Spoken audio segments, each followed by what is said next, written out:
일본의 원전 오염수 방류를 둘러싼 정치권의 공박이 여전한 가운데 정부는 방류 이후 국내에서 가시적인 수산물 소비 위축은 없는 걸로 파악됐다고 밝혔습니다. 근거 없는 불안감을 조장하지 말라는 여당과 국민 우려를 괴담치부한다며 국제 여론전을 펴는 야당의 신경전은 치열해지고 있습니다. 손효정 기자입니다. 정부가 지난달 24일 일본의 원전 오염수 방류 전후로 국내에서 수산물 소비량이 어떻게 달라졌는지 조사한 결과를 공개했습니다. 먼저 대형마트 3사의 수산물 매출을 분석한 내용입니다. 방류 당일을 포함해 이틀, 즉 8월 24일에서 25일의 판매액은 방류 전 이틀, 22일에서 23일보다 47% 가까이 늘었습니다.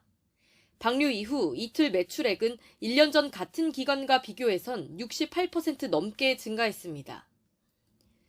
방류 직후 첫 주말인 지난달 25일에서 27일 노량진 수산시장 내 식당 매출도 일주일 전보다 21%가량 늘었습니다. 간접적으로 수산물 판매량을 알 수 있는 부산물 배출량 역시 비슷한 움직임을 보였습니다. 방류 전보다 오히려 부산물 배출량이 늘어난 것으로 볼 때는 소비량이 간접적으로 늘어났다고 추정을 할 수 있을 것 같습니다.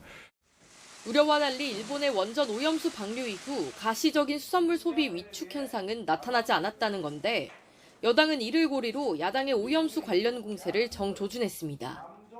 가짜뉴스와 괴담을 계속 퍼뜨리면 결국 우리 국민만 피해를 볼 거라며 정치 선동을 멈추라고 촉구했습니다. 거대 의석의 민주당이 민심과는 동떨어진 괴담과 생떼에 매몰되어 갈라파고스 정당으로 된 탓으로 정기국회가 정상 운영되지 못할 위기에 하지만 민주당은 정부와 여당이 우리 바다가 안전하다고만 할 게 아니라 국민적 우려를 불식시킬 수 있는 대책을 내놔야 한다고 비판했습니다. 미국, 중국 등 국제 전문가들과 회의를 열어 방류 반대 여론전 수위를 끌어올렸습니다. 명백하게 반대의 뜻을 표명합니다. 국제사회가 힘과 뜻을 모을 때 우리 모두의 바다를 지켜낼 수 있습니다.